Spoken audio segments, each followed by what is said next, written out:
सिर्फ 6-8 हफ्ते यानी किसी छात्र की गर्मी की छुट्टियों से भी कम समय में एक मुर्गी अपना पूरा जीवन जी लेती है। नाजुक अंडे से चूजे तक, मांस वाले ब्रॉयलर तक और फिर बिजली की रफ्तार से चलने वाली कसाई खाने की लाइन पर गायब हो जाती है। इंसानों के लिए ये बस एक छुट्टी बिताने का वक्त है, लेकिन मुर्गियों के लिए ये पूरी जिंदगी है। भारत में हर साल लगभग 10 अरब से ज़्यादा मुर्गियां पैदा और ख़त्म हो जाती हैं। अमेरिका में यह आंकड़ा 9 अरब है, यानी रोज़ाना 2.5 करोड़ नई जिंदगियां सिर्फ थाली के लिए जन्म लेती हैं। व्यवसाय 3 लाख करोड़ रुपये से भी ज़्यादा, इतना कि एक छोटे देश की पूरी अर्थव्यवस्था चल जाए। ये है एक ठंडी मशीन जैसी प्रणाली जहां जीवन को कारखाने में कार बनने की तरह डिज़ाइन और मैनेज किया जाता है। प्रकृति में एक अंडे के फूटकर चूजा बनने की संभावना सिर्फ 50% होती है, लेकिन आधुनिक तकनीक ने इसे 90% से भी ऊपर पहुंचा दिया है। रोबोट, सेंसर और हजारों किलो के हैचिंग मशीनों की मदद से सिर्फ 21 दिनों में एक हैचरी, अंडा सेने का कारखाना उतने चूजे पैदा कर सकती है जितनी आबादी भारत के किसी मध्यम शहर की है। और यह सब शुरू होता है एक मामूली दिखने वाले अंडे से, लेकिन उस नाजुक खोल के पीछे छिपा है अरबों रुपयों का कारोबार, जहां एक हल्की दरार पूरी उत्पादन लाइन को चौपट कर सकती है।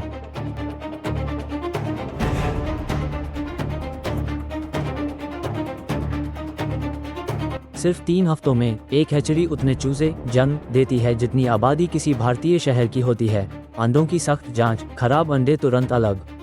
जेम्स वे प्लैटिनम 2.0 मशीन, हर एक में 1.2 लाख अंडे, एक कमरे में 24 मशीनें, लगभग 30 लाख अंडे। तापमान हमेशा 38 डिग्री सेल्सियस पर, हर घंटे अंडे पलटे जाते हैं जैसे लाखों अदृश्य माँ के हाथ उन्हें सहला रहे हों। उच्च हैचिंग रेट, बीमारी कम और स्थिर उत्पादन।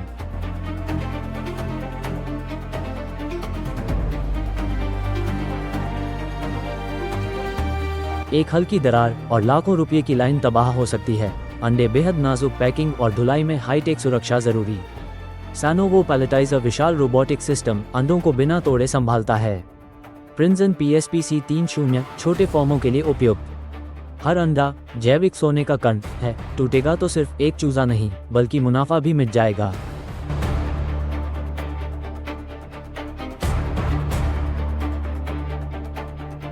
अब पंखों की जगह सेंसर और रोबोट अंडों को पालते हैं।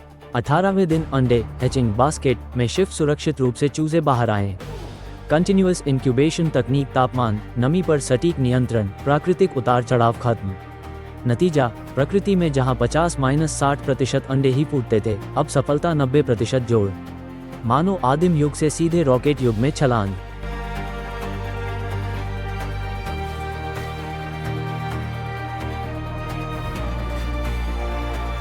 हर एक निप्पल 10-15 मुर्गियों का सामूहिक पानी का नल। बिग डचमन निप्पल सिस्टम, स्वच्छ पानी, कम बर्बादी, सूखा और साफ शेड। बीमारियां घटती हैं, जीवन दर बढ़ती है। फीडिंग और खपत की पूरी ऑटोमेटिक ट्रैकिंग। 6-8 हफ्तों में चूजा 2-3.5 किलो का तैयार ब्रॉयलर, यानी मुर्गी की पूरी जिंदगी एक स्कूल की छुट्टियों से भी छोटी।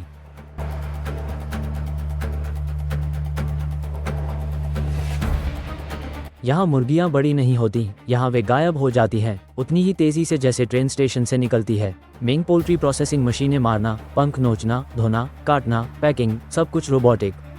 हजारों मुर्गियाँ प्रति घंटा, ठंडी बेरहम स्पीड। मजदूरी बचती है, सटीकता बढ़ती है।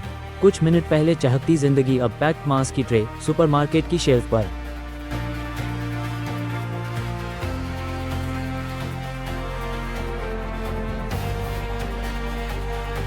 मुर्गी का मांस शायद इंसान द्वारा बनाया गया सबसे साफ प्रोटीन है। 100 gram chicken equals 27 gram protein जोड़ सेलेनियम जोड़ विटामिन बी। गोमांस से कम संतृप्त वसा, सुअर के मांस से कम कोलेस्ट्रॉल। सस्ता, आसानी से पकने वाला, हल्के स्वाद वाला, इसलिए ये हर जगह, भारत की बिरयानी से लेकर अमेरिका के बर्गर और एशियाई सूप तक। ये है लोकतांत्रिक मांस, हर वर्ग, हर देश, हर रसोई के लिए।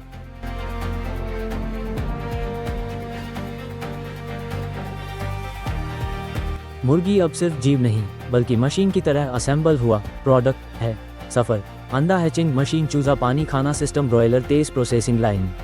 सवाल, क्या इंसान जीवन को बेहतर बना रहा है या उसे मात्र कारखाने का माल बना चुका है? आखिरी दृश्य, लाखों नए निकले चूजे चमकती आंखों से दुनिया देख रहे हैं, अनजान कि कुछ ही हफ्तों में वे भी उसी अनंत चक्र का हिस्सा बन जाएंगे।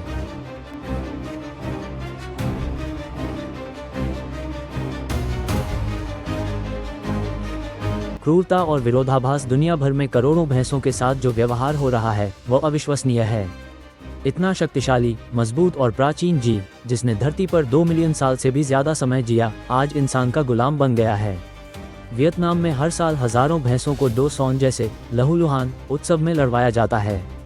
थाईलैंड में उन्हें कीचड़ भरे खेतों में स्पीड रेस के लिए दौड़ाया जाता है जैसे वे इंसानी घोड़े हों। और भारत, जिसे दुनिया का सबसे बड़ा भैंस मांस निर्यातक माना जाता है, हर साल लगभग 1.2 मिलियन टन भैंस का मांस बाहर भेजता है। आज धरती पर लगभग 200 मिलियन भैंसें बची हैं, लेकिन कई देशी नस्लें चुपचाप विलुप्त हो रही हैं। फिर भी यह जीव वैश्विक अर्थव्यवस्था में अरबों खरबों रुपये का योगदान देता है, मांस, दूध और चमड़े के रूप में। लेकिन असली कीमत उनकी जिंदगी। एक बछड़ा पैदा होने में 10-11 महीने लगते हैं। जन्म के बाद उसका वजन 35-40 किलो होता है और उसे सिर्फ 1 घंटे में खड़े होकर चलना सीखना पड़ता है। माँ भैंस चाहे कितनी भी ताकतवर क्यों ना हो, अपने बच्चे को पूरी तरह बचा नहीं सकती। भाग्य वही है जो उसके माँ बाप का था, खेतों में दम तोड़ना या बूचड़खाने में दर्दनाक मौत या किसी खूनी उत्सव में बलिदान। जीवित खजाना धीरे धीरे इंसानी खेल और पेट की भेंट चढ़ रहा है।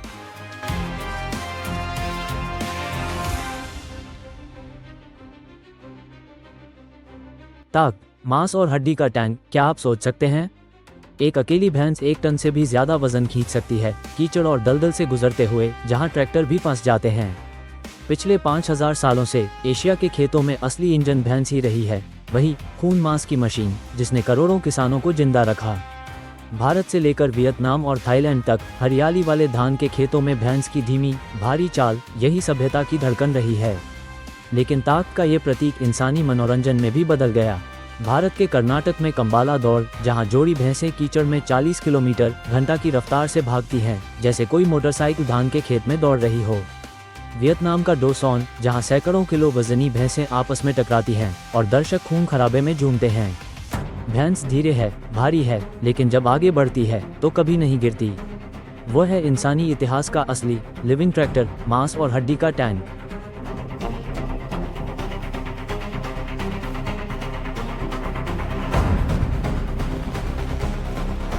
निर्दयता, लाखों भैंसें, जीवित औजार।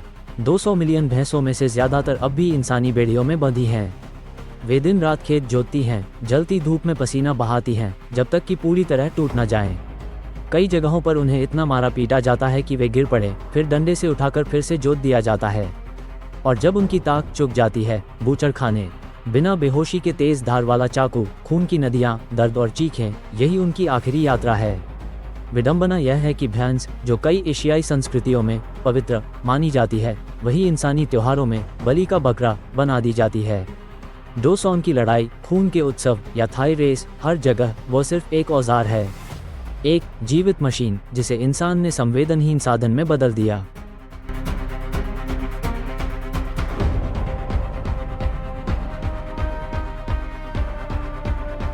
प्रजनन और मातृत्व, जीवन की जिद। एक बछड़े का जन्म आसान नहीं है।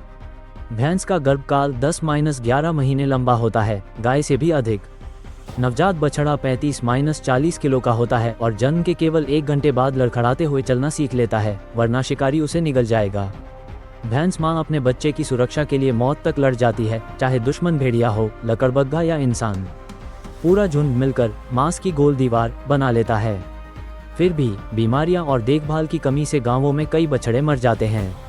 और हर मौत के साथ भैंस माँ की दर्दनाक पुकार गूंजती है। वो सचमुच एक जीवित किला है, मांस की दीवार, जो नन्ही जिंदगी को बचाने की आखिरी उम्मीद है।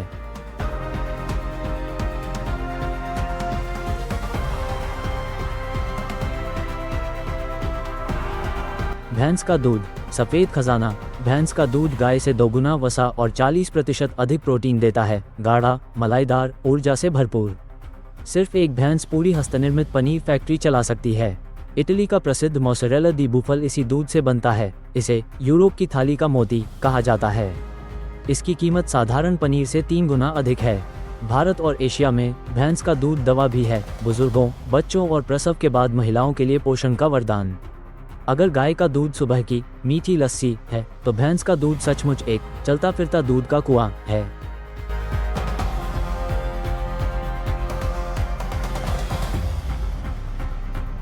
भैंस का मांस, आग और खून खेती के साथी होने के साथ साथ भैंस रसोई की थाली में भी पहुंच गई है। भारत हर साल 12 लाख टन भैंस का मांस निर्यात करता है। ये दुनिया का सबसे बड़ा निर्यातक है। पर इन आंकड़ों के पीछे डरावनी तस्वीर छिपी है। हजारों भैंसें बिना बेहोशी के काटी जाती हैं, खून की नदियां बहती हैं और आकाश में उनकी चीखें गूंजती हैं। वहीं वियतनाम में इसका दूसरा चेहरा दिखता है, भैंस का सूखा मांस थिट ट्राउ GACBEP, जो महीनों तक धुएं की महक में सुरक्षित रहता है। एक तरफ ये रसोई की गर्माहट है, दूसरी तरफ यह मानवता के खून का दाग।